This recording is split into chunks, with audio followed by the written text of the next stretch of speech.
Sebastian Torres. As you can see on the screen, I finally got around to training another Lora model. It's been a while. I actually haven't trained a Lora model since I created the video on training Lora models, which I believe was like 4 or 5 months ago, maybe less, I don't know, maybe about 4 months. As we all know from training Lora models, it takes a very long time. As in, it takes a few hours at least, and then, even then, you probably did it wrong, you have to do it again, so then you got a couple more hours that you have to wait then.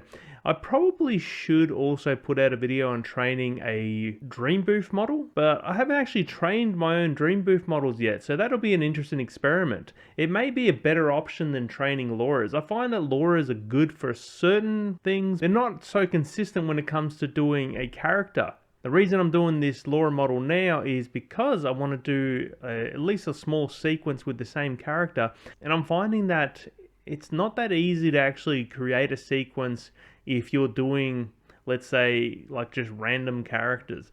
And so with this character, I'm going to show you what it looks like, or actually how I got the files. Now, one of the biggest pains in the butt when it comes to doing Lora models, or even if you're going to do a Dream Booth model, is coming up with the consistent images to use for that Lora model. And I'll show you exactly what I did to get around that. Okay, so the way I did it was I used Human or MetaHuman from Unreal Engine. A lot of people have been telling me to get onto Unreal Engine for a while. I've been a little bit lazy.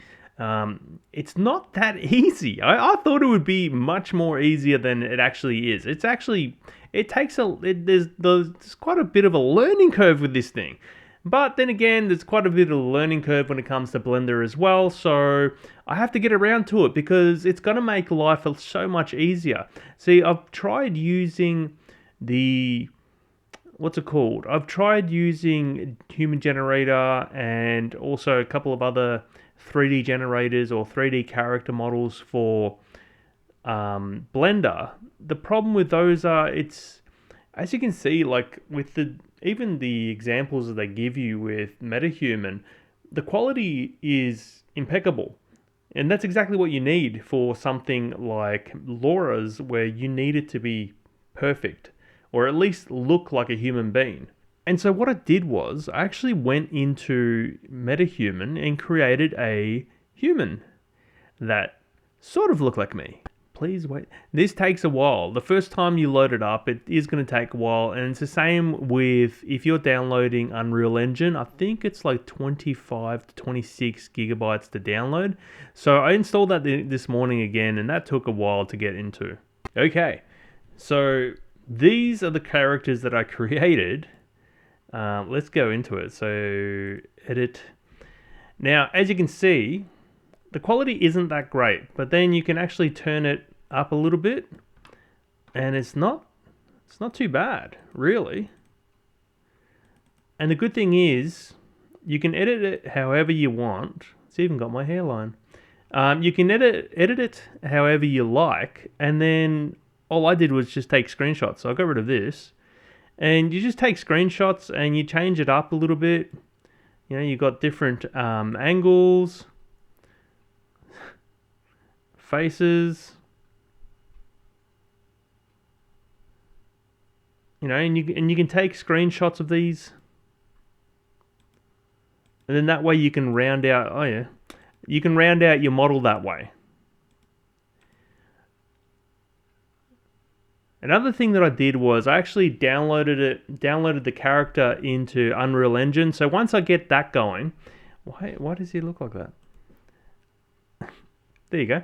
Once I get that going, then I'll be able to actually add my own poses and facial expressions. And that way I'll be able to create more robust sort of images that I can train Lora's or even a Dream Booth model with. Okay, so these are the images that I made.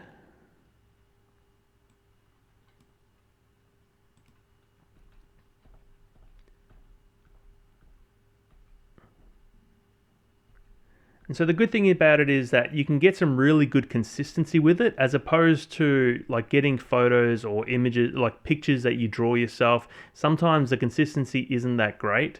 Whereas with this one, you know the consistency is there because it's a 3D model. It's a really high grade 3D model. Some of them aren't that great. So you can see it's kind of blurry there. So it would have been good if I got a higher resolution picture, but I went with it anyways. So we'll see once it's finished what the quality of the video will be, or what the quality of the Lora models will be. And then that way, hopefully I'll be able to create animations with the same character that's consistent throughout the entire thing. And now I'm training it on Realistic Vision 5.1, and so it's obviously the 1.5 model. It's not an SDXL model. So in the previous video, I was training SDXL models. So it's not really good for what I'm doing here. Otherwise, I would have used that. The woman with the white crop top and the blue jeans. The only thing is, with that one, I trained it on like cartoon sort of pictures, whereas this, I want it to be realistic sort of pictures, because I'm going for lifelike. So now that I've got all of the Lora files finished, I've loaded it up in here, and you'll see that I've got the name Vin Diesel in this. Is it because I think I look like Vin Diesel? No, it's because we had to pick a celebrity name that looks similar, i.e. someone who's bald and male. It's pretty much all I had to go on, because every time I tried to find a celebrity that was in the AI that was bald, it would just go all over the place. It wouldn't actually find anyone famous. So I just went with that one. The other thing is, I've noticed that if I don't put his name into the prompt, or I do, it makes absolutely no difference. Actually, no, it made one difference. For some reason, when I had his name into it, it flattened the nose significantly in the side on, like the profile view. So it was kind of like a weird sort of effect that it was doing. But as soon as I got rid of the name, it fixed that. So I've got the LCM Lora. I tried that out. It didn't work out that well. The quality of the image just looked terrible. And even if I put the samples up to 12, which you're not meant to technically do, it just didn't look that great. Now, this, let me just play this. This is one of the shots that I made in Blender. So I'll show you what I made in Blender. So using the human generator, I try to recreate what MetaHuman had. It's not exact, doesn't really need to be. The colors don't really matter. It's just, I just did it so it looks similar. But basically I did a couple of animations using this setup, and it gave me, I'll show you both of them, one from behind, like turning to the front, and then the one that you just saw before where it's just the front. Now it's pretty much the same animation, it's just two different camera angles, and the reason why I did that is I wanted it to see what would happen if I put those two separately, of course. So I ran one and then ran the other one. And to see what it gave me, I actually also, in the IP adapter, I used one of the photos from MetaHuman, not from Blender, because the quality of the Blender ones aren't that great. So I put one of the MetaHuman ones in there, and as you can see, this is the 512 by 512. It doesn't look great, but what I like about it is the consistency in the color of the top, the skin tones. You can't really see the jeans in this one, but it looks like it's from the same shot. So this is upscaled a little bit, and then if we go right back here, actually we can go all the way back here. It's got some glitches on the exterior, which we can kind of fix that if, I think it might be the model might be burnt. But you can see here what I meant by the nose kind of flattening. Now, I think if I trained the character a little bit better when it comes to side-on views, it might fix that, but it really, like, the models aren't that great when it comes to profile pictures and or looking at it from the side. But if you look at, let's see, considering you can see the character from the back here, I'm actually surprised that it didn't like put a head, like a face on the back of the head, which it does on occasion for some reason. But if you look at the colors, everything kind of lines up really well, considering I didn't render these at the same time. One of them is like 30, oh no, both of them are 32 frames, 31 frames. So if you think about it, they're 31 frames and there's no color shift at all. So usually at about 16 frames a second, or 16 frames, you'd see a color shift, but it stays pretty on point. And as I was saying earlier, I would like to actually train this into a Dream Booth model, and hopefully the results will be even better. All in all, I'm actually quite pleased with the progress, because this way I know that if I do, let's say, whatever number of shots that a scene requires, the character will look the same in each one. Obviously, I need to do like a face restore, which I can probably use face fusion for. I might try that later on, actually. That might not be the worst idea. Do a bit of a face restore, even like a upscale it with super. All in all, I'm actually quite pleased with how that worked out. So in case you haven't been keeping up with me this week, what I've done is I ran it through a couple of control nets. So I've got the control GIF. I've also got the depth, open pose. Let's see if you can actually see. So I've got control GIF,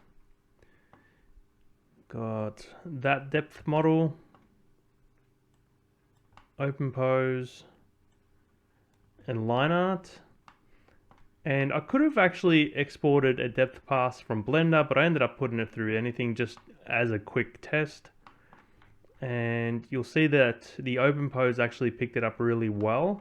I've disabled the face and hand because I didn't really need it for this. The facial features don't really change much. And with a realistic... Now, another thing that I want to test out after this is actually turning off some of these control nets and see if it lets the AI kind of create a little bit, like get a little bit more creative.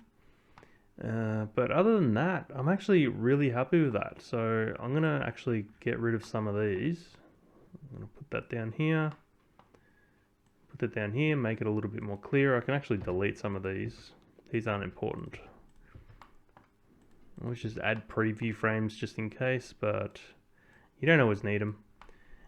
So I've got like... How many K samplers now? I've got 1, 2, 3 K samplers. Get rid of that. That preview, that save image. So I've got 3 K samplers, and what was this? This was a background remove. So if you wanted to remove the background, you just use that, but I don't need it for this. So we've got animate diff. The settings are pretty much what I've been showing all week. And I've also got the IP adapter it's all 1.5. It's pretty standard. I haven't changed any settings from yesterday. And I may have changed, actually I've reduced the samples on the K sampler because I found that it was taking forever to do. So like after the 512, it upscales it to 1229, which is actually pretty good. So then sends it through to the second K sampler where we've got it at 0.6 denoise. That way it fixes some of the errors that are in there. Doesn't fix all of them. It'd be good if it fixed a little bit more before we sent it into the next one. So I sent it through another upscaler. This time it only did 0.3, so it wasn't as much. And then I put another animate diff here just so... to kind of reinforce, and the IP adapter to kind of reinforce it for the last K sampler. And all in all, the quality of it's not that bad, but it could be a lot better when it comes to the face, obviously. The body looks fine. It's got some burn marks here, as you can see right here on the cheek. It's got some burn, like, the VAE burn marks. Is that what it is? Yeah, so if you guys got any questions, let me know in the comments down below. Check out this workflow on my Patreon. You'll be able to download it from there. Really, all in all, what I've learned from today's test is that it really comes down to having the right models. So in this case, having the right Lora file and having really good source material to create that Lora file. So using MetaHuman actually really helped. I don't know what the legalities are behind it, but all in all, like it took me maybe 10 minutes to like screenshot a whole bunch of different angles and close-ups, faraway shots, all that. That way you got a little bit of wiggle room when it comes to building the model. If you haven't seen my Lora training video, I'll put a link to it. I believe the card is up here, and I'll also put it in the description down below. If you're new to the channel, remember to subscribe. That way you'll see more of these videos as they come out. If you enjoyed this video, check out one of these other ones. It'll help YouTube know that you guys are enjoying these. That way I can keep making them for you. Thanks again, and I'll see you next time.